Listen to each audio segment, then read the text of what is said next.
In this ESO video, we're going to be addressing the topic of Magicka Warden. Magicka Warden, another great class to play for either damage, for tanking, for support. Really just depends on your playstyle, and you've got a lot of different options, basically depending upon what you're looking to play. We're going to take a look through at all the abilities and, of course, the passives. And we'll jump right in with your first ability, of course, is going to be Dive. And this is basically going to be your main spammable. On most of my DPS builds, I typically rely a bit more on the class abilities than on abilities, for example, like Crushing Shock. Crushing Shock is basically your alternative for classes who don't have a spammable, or maybe if particularly you don't like your class spammable for whatever reason. But I particularly do like the spammable on the Magicka Warden, which is basically going to be Screaming Cliff Racer, and of course it does deal damage up front. And this is if you are more than 7 meters away from the target. You will then set them off balance, and then of course if you utilize, for example, let's say you hit someone with a second Screaming Cliff Racer, and then you follow that up with a medium attack right afterwards, that will knock down your opponent, giving you the ability to CC your opponent from range, which you'll see later on when we actually look at the Magicka. When we actually look at the Magicka Warden, the Magicka Warden lacks a ranged crowd control. And so this gives you, for example, if you're fighting, let's say, like another Warden, or if you're fighting, like, for example, a Magicka Nightblade, or more importantly, especially now, Magicka Sorks. Typically, most Magicka Wardens overwhelmingly rely, for example, on Arctic Wind.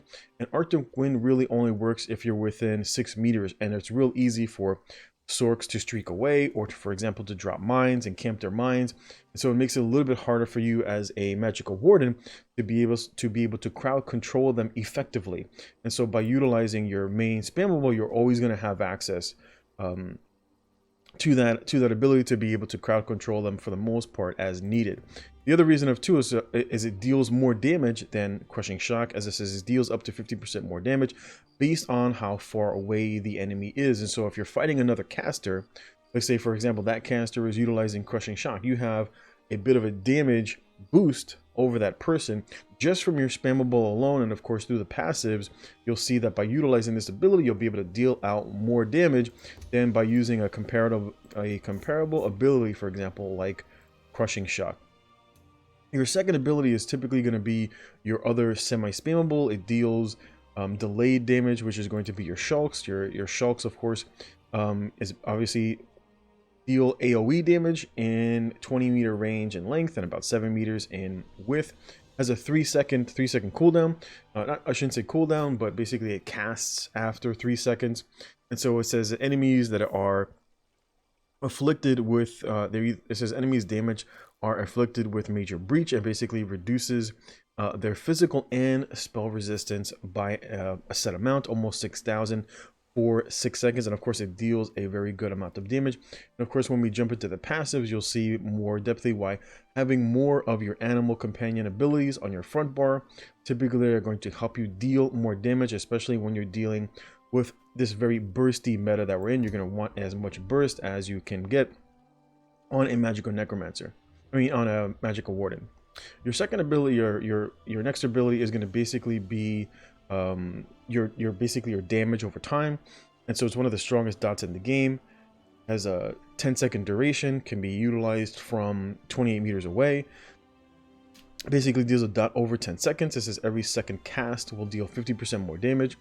And it says it rips through the enemy, and it provides you with an additional 5% of damage.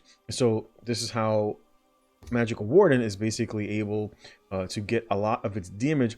One, just by making sure this is an invaluable ability to have on your bar, especially if you're playing a DPS caster. You're definitely going to want this on your bar if you're a solo PvPer, or you're doing battlegrounds, or you're doing open world, or whatever it is that you're doing. This is an amazing ability to basically boost up your damage. Now for your region, you're going to have something called the Betty Netch. It basically has like this little floating pet that follows you, and you have the option to either give you more magicka or more stamina. They both typically do the same thing. It gives you access both to major brutality and major sorcery, and one will either and of course the base heals you. It gives you a little bit of HP in your passive, but more also it gives you, as at the bottom says, every 5 seconds, the Netch removes 1 negative effect from you, and then of course on cast. So on cast you get one, and then every 5 seconds after that you gain another debuff, I should say another removal of a negative effect. And then you can pick whichever morph that you want. If you want the morph to basically return Magicka, or if you want the morph to return stamina, it's basically up to you. It's a really good option to choose. Maybe you don't have enough stamina regen and you're building a PvP build, you want to have enough stamina, or maybe extra roll dodging, situational blocking, for making sure you're able to CC break on time. And so you'd go with the Betty Netch. If you didn't have enough Magicka regen, then you could go with the blue morph. So it's either very flexible ability. Next one is going to be for basically maneuverability, and one morph gives you access here, gives you 6 seconds of major expedition. It says while slotted you also gain minor evasion, basically reducing the damage that you take from areas of effect. So for example, you could think of like stamina builds like Leap, Dawnbreaker. If that person was, let's say that maybe they're using dual wield and they were utilizing Lacerate, or if you're fighting, like for example, another Magicka Warden or another Stamina Warden, if you're fighting against Necromancers with the Blast Bones. So this would basically, while slotted, if you chose this morph, will reduce all of that damage by 10% while slotted. So as long as you're sitting on whatever bar has this ability, you'll gain 10% damage reduction to AoEs. The other morph gives you Minor Berserk, which is another increase to your damage. Is a separate, this is basically a debuff where the person takes 5% more damage. This is basically a buff on you that while slotted, it increases your damage by an additional 5%. So just for utilizing this, the Magicka morph for this and the Magicka morph and the other morph for this, you'll gain an additional 10% of damage while you're fighting against opponent. Warden's very, very strong, especially when we look at their passives. And when we take a look at their passives, we'll just go ahead and we'll slot all these in. And so the first one, of course, is bond with nature. Anytime one of your animal companions skills ends, it says you are healed for X amount. So it would basically include all of these as well as the Netch. And of course, if you're utilizing, for example, the ultimate, which is your bear ultimate, the only downside to utilizing the bear ultimate is that it requires you to slot it on both bars, otherwise the pet will disappear. But you have one morph that deals Magicka damage, and then have the other one that deals physical damage. The only difference is it increases physical and it increases damage and converts it to a physical. It has a small execute attached to it, so when your opponent is below 25%, you'll be able to use this secondary ability from the pet that will deal X amount of damage, and if the person is below 25%, it'll deal double damage. And they both pretty much do somewhat the same thing, because the Grizzly instantly responds when dies, and that's basically the only morph option for the Magicka morph. Is kind of lackluster, especially by comparison to the stamina, since stamina classes typically deal more damage. Having the bear kind of respawn is okay. It's not that bad to be able to line of sight and move out of the way and be able to cast the bear, although it does have a very long cast time. So whenever any one of these abilities basically are cast, it procs the pet. And of course, if your pet were to die, then this heal will basically proc. And this is how and this is also one of the reasons why I choose to use this ability, because while you're basically spamming your weave, it basically gives you a little bit of healing.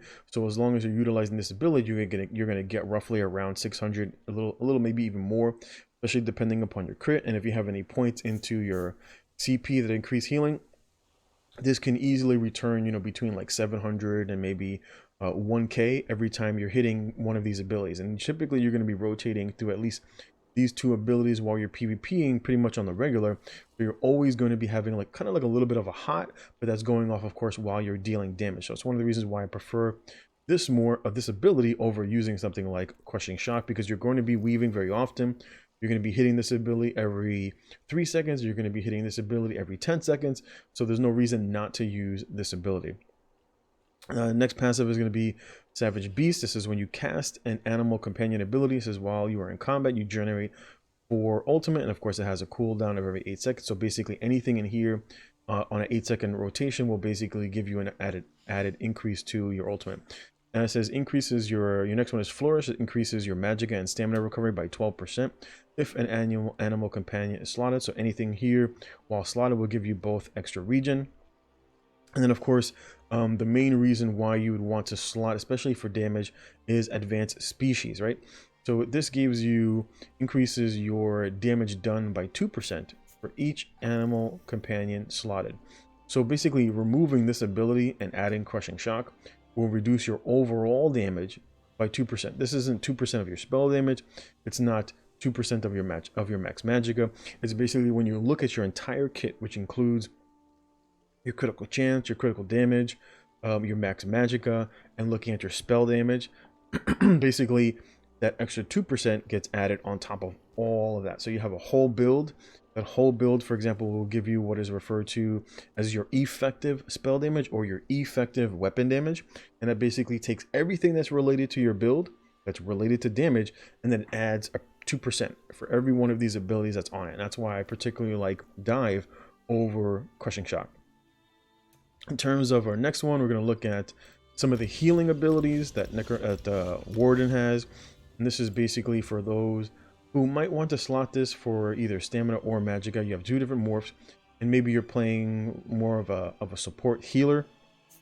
This one gives your group obviously a heal. It's like a conal heal, and then of course anybody that is healed is affected with the minor buffs for the next 20 seconds, where you'll get both increased in magicka as well as increase in stamina recovery for 20 seconds. So every time you use that ability, it'll basically heal, and of course give everybody, all your friendlies, a little bit of extra regen. The other morph just basically turns into a stamina ability, and allies near you are healed for more. So basically anybody within 8 meters. So if you're fairly close to the other individual, you'll do 15% more healing. Then we have another healing ability here. This is very good for people who are playing like a support warden. You're looking to debuff people and heal at the same time. You've got Corrupting Pollens, which is enemies in the field take less healing. So it has a huge heal, has a delay, and of course you could hit that button and to pop the healing circle, and it basically will pop, and you'll see give everybody a burst of healing. But of course it says enemies who enter the field are afflicted with major defile, reducing their healing received by 16%. And it says an ally within the field can activate the harvest synergy, healing themselves over time. And of course the other morph, it says the area now heals allies while it grows and can be activated a second time to instantly trigger the delayed healed. And so you have one heal after 6 seconds, it'll burst.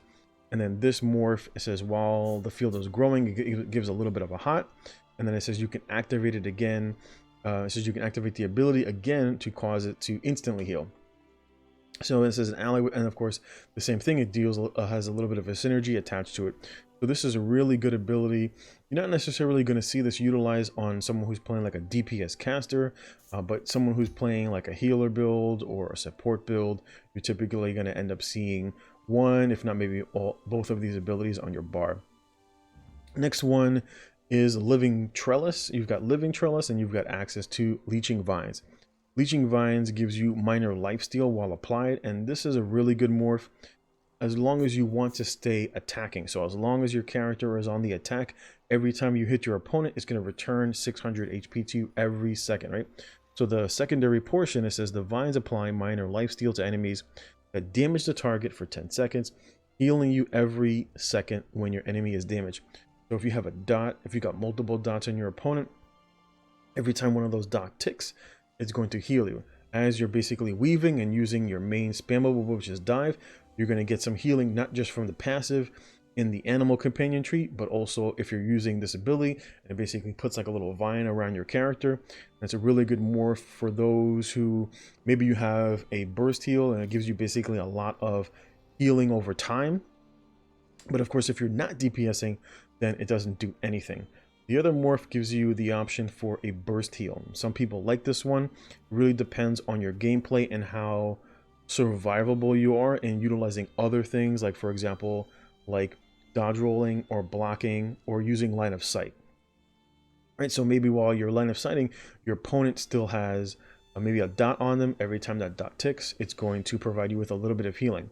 But for those who want a burst heal, you'd go with Living Trellis, which basically does the exact same thing, puts a little vine around your character, and then you activate that ability again, and it gives you access, to a burst heal, kind of like Rally. This is another excellent ability for the Magicka Warden. Again, primarily related to a Magicka Warden has a lot of healing over time. So if you wanted to go that route and go more healing over time as a DPS caster, you have that ability to. If you wanted to go more towards burst heals, you have that ability to with fungal growth. And then for utilizing living trellis, right? You have two different accesses to a lot of burst heals or healing over time. So this is typically the morph that you're going to go with for the Magicka Warden, which basically gives you a little bit more crit. And this is whenever you light attack, it's going to heal you for 1300. All these heals, of course, get cut by more than half. I believe it's 60%. I'm not sure if they were, I forget if they reverted the healing in Cyrodiil, but it's going to be cut by at least 50%. So you're going to get around 650-ish, not including a crit. This, of course, increases your damage. It also increases your critical healing. So it allows you to crit more often for your damage and to crit more often for your critical healing. And of course, while slotted, it gives you access. This is you gain major sorcery whenever you use the buff. The buff lasts for 20 seconds. Whenever you deal a light attack, like for example, if you're just weaving, you'll get a lot of healing. And then if you were to toss in, for example, like a heavy attack, it'll give you like a burst heal. So really amazing option. The option for the stamina one just basically does the exact same thing, except it gives you stamina crit over magic crit. Another ability that's typically utilized by a support class, a support warden, would be, for example, if you're utilizing either bursting vines or if you're utilizing nature's embrace. It says this one travels, basically travel faster, heals instantly, and restores some ultimate. So basically it says gain 10 ultimate when you heal an ally under 60% while that person is in combat. And of course this can happen once every 4 seconds. The ability scales off of your highest stat. You're typically not going to see stamina wardens utilize this ability because it's very expensive, as you can see, especially without cost reduction. And then the other morph, it says heals both you and the ally, and I believe they made it so that you can actually use it, for example, if you're using the bear and you wanted to heal the bear. But if you're using the Magicka version, then the bear just respawns by itself. So really not a fantastic morph. But this basically heals you over time. You gain a little bit less ultimate and you heal the other person. So you have one that's a burst heal, and then the other one is healing over time. And this basically rewards you for using the abilities precisely, right? Because they're HP related. This one you have to heal a person below 60%, right? So this gives you a little bit more risk reward. So that means you have to, you're not spamming it over and over again, keeping the person topped off. You want to wait till that person, gets too close to like half of their HP and then use it to burst them so that you gain the benefit of the ult gen. Looking at the passives, just go ahead and put all these passives in. So we've got accelerated growth. This is when you heal yourself or an ally under 40%. It says health. It says with a green balance ability, which is basically anything in this tree. It says you gain minor mending, increasing your healing by 16% for 3 seconds. And of course that includes you. So if you, while you're fighting and maybe your HP gets low, this is what allows you to keep on DPSing other people because you're going to have access to minor mending, right? Excuse me, to major mending. Going to give you access to major mending for 3 seconds while you're below 40% HP. So basically anything in here is going to give you extra healing. As it says, when you heal yourself or an ally with a green healing ability. So if you have this ability on, and let's say for example you have this morph, right? You have leeching vines, which puts that little like a pseudo debuff on your opponent, which basically means minor lifesteal. So while you're DPSing and you fall below 40%, this ability will give this ability major mending, or any of the heals for that matter. But this is more like if you wanted to build much more efficiently for a caster who is able to continue to DPS even when they're getting a low HP. This will allow you to maybe whittle your opponent down, or let's say like you're both getting low HP and that person has to stop DPSing to heal themselves. You can continue DPSing, or you can bait someone. For example, let's say you're fighting like a Magicka Sorc and you're starting to get low. You might be able to bait that Magicka Sorc to drop their defenses, meaning their shields, while you're still being able to DPS and gaining HP at the same time. Nature's Gift, it says when you heal an ally with a green balance ability, you gain both magical or stamina, whichever pool is smaller. So obviously this is how you're able to keep your stamina pool high as a Magicka Warden, because typically your Magicka should be larger if you're playing a Magicka build. So this is what allows you to keep your stamina pool topped off. Next one is called Emerald Moss, which increases your healing done with green balance abilities by 2% for each green balance ability slotted. And typically, I would say all of these abilities are going to be on your back bar. So this will be most beneficial, for example, if you were running Living Trellis on your back bar, and let's say you had your crit buff, typically it's going to be on your back bar, and maybe you had like your back bar ultimate. So if you were using this morph, then when you flip over to your back bar, you're going to gain a higher percentage chance of healing for more, and that's basically how that's going to work for you. Typically, you're not going to have these abilities on your front bar unless you're playing, for example, like a support or healer build. You have Maturation. This is when you activate a heal or on yourself or on an ally, you grant the target minor toughness, which increases their max health by 10% for 20 seconds. This is a buff that is exclusive to Magicka Warden. Gives you an additional 10% HP. It's a great ability. Basically, whenever you heal somebody, it's gonna keep that buff on them. Then you've got access to. Actually, let's go back. Let's go back and take a look at the ultimate. So one ultimate's a very cheap ultimate. It's really strong. This one is this morph called Enchanted Forest is primarily for generating ult. So again, you can see how if you wanted to play a ult generating Warden, you can do that, right? Because you've got a couple of different abilities, like this one that generates a bit of additional ultimate, and you've got passives that generate ultimate, and then you've got another ultimate that gives you ultimate. So you can see how you're able to utilize these ultimates very often, which makes playing a healing warding very strong. And so this basically gives you a little bit of burst heal as well as healing over time for 6 seconds. And it says when the person is below 50%, you generate 20 ultimate if the heal is used on a friendly target that's under 50% HP. The other one is basically the heal over time will continue to heal you and your allies after leaving. So with this morph, if you walk out of the AoE circle, then it just automatically stops healing. And then the other version just continues the healing for an additional 4 seconds. That's basically that particular ultimate. Then we're going more to the defensive tree for the Magicka Warden. You've got basically your armor buff. One basically gives it, it always gives it to everybody else. One of them just costs a little bit less. The other one gives you access to minor protection, which is a buff on you that reduces your damage. This is typically the morph you're going to choose for PvP, or just generally speaking. In terms of for those who wanted to play, for example, like a Frost Warden, or if you wanted to utilize, excuse me, if you wanted to utilize this ability for support, it says you're able to do that.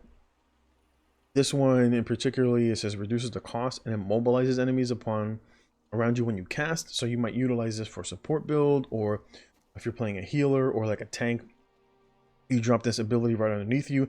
Anybody that's around you automatically gets rooted.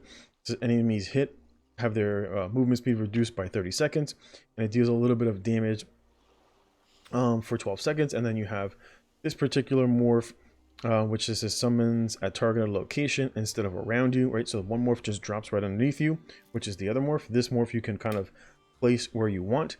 Deals a lot more damage, as you can see. I believe this one is based off of your HP, or it used to be. Immobilize them for 3 seconds and deals damage. It says, yeah, damage done is based off of your max health and has a higher crit chance. It has a higher chance to apply the chilled status effect, right? So this particular morph is based for like someone who's playing like a Frost Warden. You want to drop like an icy field on the ground that's based off of your damage. This is the morph that you would choose. Does similarly reduces the run speed, and of course primarily this ability is designed for dealing area of effect damage. It says deals damage based on your spell damage and your max magicka. Then we have one of the other. This is a very pseudo / healing / DPS. So the initial heals also heals nearby individuals. So whenever you use this ability, if you wanted to play like a support build, and it gives you like access to like a little bit of like a kind of like a pseudo breath of life. It says this initial heal also heals the target or heals a nearby ally. It says heals for X amount of healing, and then puts a little bit of a hot on you. And then of course it deals. It says the winds also sweep out in search of an ally within 12 meters, healing that person for an additional 5,000. And then of course, while it persists, it pulses for a bit of AoE damage, as you can see right there. And the healing scales off of your health, max health. That's for this particular ability. And then where are we here? Then we have this morph where it says enemies hit by the damage multiple times are stunned. So this is the typical version. So this is the morph that typically like a DPS caster would utilize, and the primary reason is for the stun. So it basically pulses around you. It's got a very large field of 6 meters, and so it'll still do the heal, it'll still put the hot on you, but it'll pulse for damage, and then people who are hit 3 times are stunned for 4 seconds. So this provides the Magicka Warden with the ability to kind of line up all of their timed damage. So you basically would pop, for example, your shulks, then make sure your pulse is going, and then wind up kind of like a heavy attack into a dive. And so as that person hits that third, as that person gets hit by that third wave, you'll see the characters start to freeze, and then they get hit by the shulk, they get hit by the heavy attack, and then they get hit by the bird. And then you could do that basically while you have your AoE ultimate going, and it deals tremendous amounts of damage that typically most people will die from. Mostly because Magicka Warden doesn't have access to a execute. And so this is how you're able to deal what's called delayed burst damage, where basically you kind of line everything up in one combo, and then you've got your ultimate running, and it basically all hits at the same time, and you kind of burst your opponent down through that. The other ability that I really find very favorable for anybody wanting to play a DPS caster warden is going to be Slab. Slab is like hands down one of my favorite abilities on Magicka Warden, especially if you're fighting against another caster. Typically, if you're fighting like for example, a stand build, most stand builds might, for example, roll dodge the ability. Like if they turn around and they go on their back bar and they hit you with like a poison injection, then the slab will pop out and they'll typically roll dodge it. So at the very least, it causes them to lose resources because it deals fairly amounts of good damage, especially if you're built as a damage caster, it's going to return a good amount of damage. Now, basically, you put like a little field around you, kind of like of ice that spins around your character, and then just take a look. Basically, just take a look at it. So it basically puts this little slab around you, right? And so it has 3 little slabs. Every time you take a ranged projectile, one of the shields will kind of break. One of the shields will break, and basically a slab will pop out, and it'll hit your opponent, and it deals damage, and it deals fairly good damage. It also has the ability to proc minor maim, I believe, from Frost. Frost, I believe, it should be still proc minor maim, which basically reduces the amount of damage that you take, puts a debuff on your opponent. And so, and it also slows them. I believe it also slows them for a bit. So it does quite a bit. The reason that I particularly like this ability on a caster is especially because there is typically more like Magicka Sorks just overall in the game, because Magicka Sork is just so strong. It's the strongest caster that you're going to come into contact with as a Magicka Warden. And so while that Sork is basically hitting you with crushing shock, it's basically popping slabs out over and over and over again.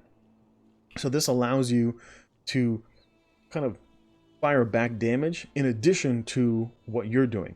So every time they hit you, they get hit with a slab. It does large amounts of damage. One of my favorite abilities.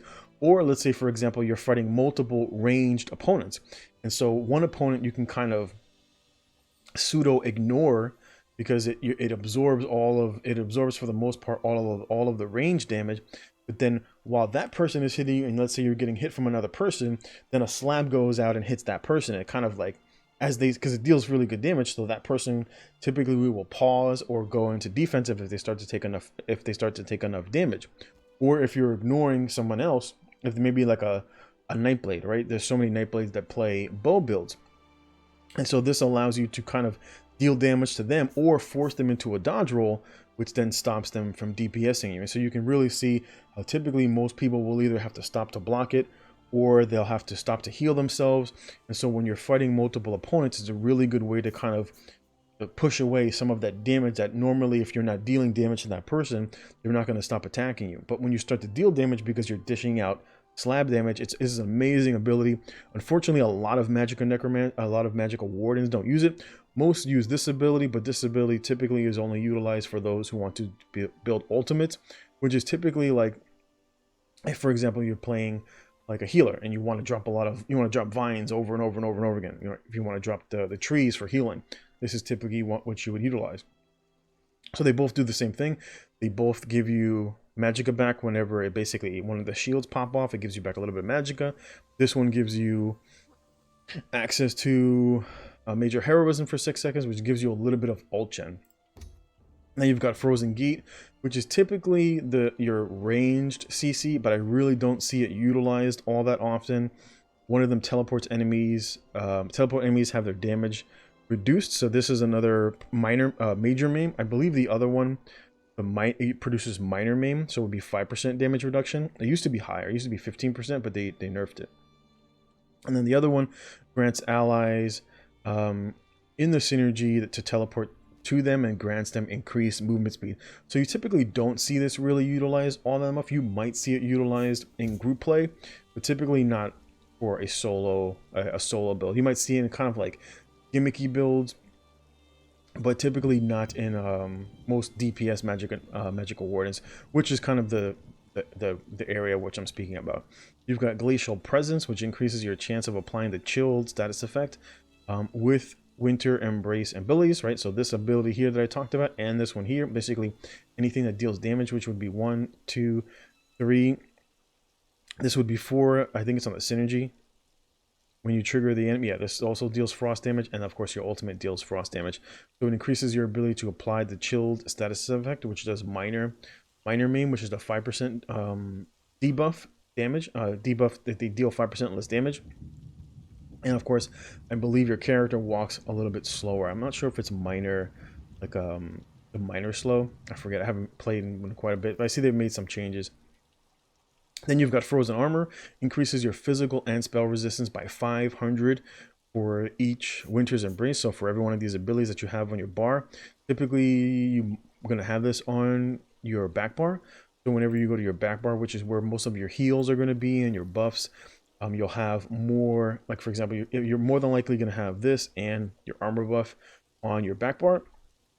And so on your back bar, you're going to have an additional 1,000 to your resistances, right? To 1,000 spell resistance and physical resistance when you're on your back bar. So you're going to take a little bit of reduced damage, which is another reason why I like this ability so much, because of you get a little bit of damage reduction. Icy Aura, it says reduces the effectiveness of snares applied to you by 15%. And then of course this Piercing Cold says increases your Magicka.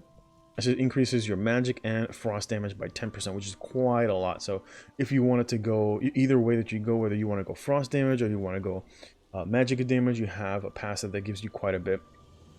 Finally, we're going to talk about the ultimate.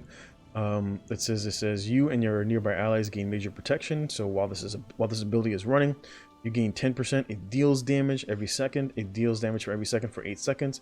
Reduces movement speed by 40%. And then the morph increases your max Magicka upon activation. So you gain an additional increases your Magicka by 9% for 9 seconds. And upon activation, and then the other morph increases the snare potency and applies a chilled status effect to enemies hit, but at the expense of damage done. So this is more like a utility. So again, the chilled status effect is going to reduce the amount. It's going to apply minor maim. So you would use this ability, Permafrost, as more of a support. And then the other one you would use Mortalize for a DPS caster. That's basically Magicka Warden in a nutshell.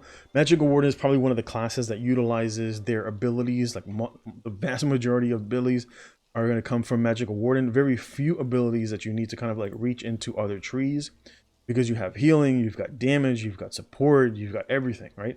You have everything all in one kit. Magicka Necromancer is a really good, Magicka Warden is a really good example of how to build the class and have that class have everything that it needs solely within the class, so that you really don't have to reach into other parts.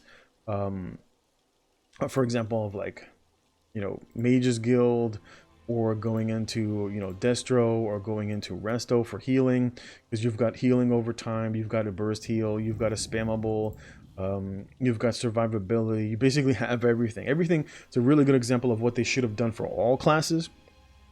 But since this was the first class that they made, but you had to buy, you can see why it basically overperforms and basically has everything in the kit. And it's because the kit was designed as a class that you paid for. So it's a really good example of what not to do in terms of development for a game. At the very least, if you don't want to be one of those type of games. But a perfect example of what Magicka Warden is. I hope you enjoyed it. It's a very fun class. I'll be probably putting out a build for this, especially for no CP. Really strong caster class. Feel free, of course, to like, comment, and subscribe, and I will check you out next time. Thanks for watching.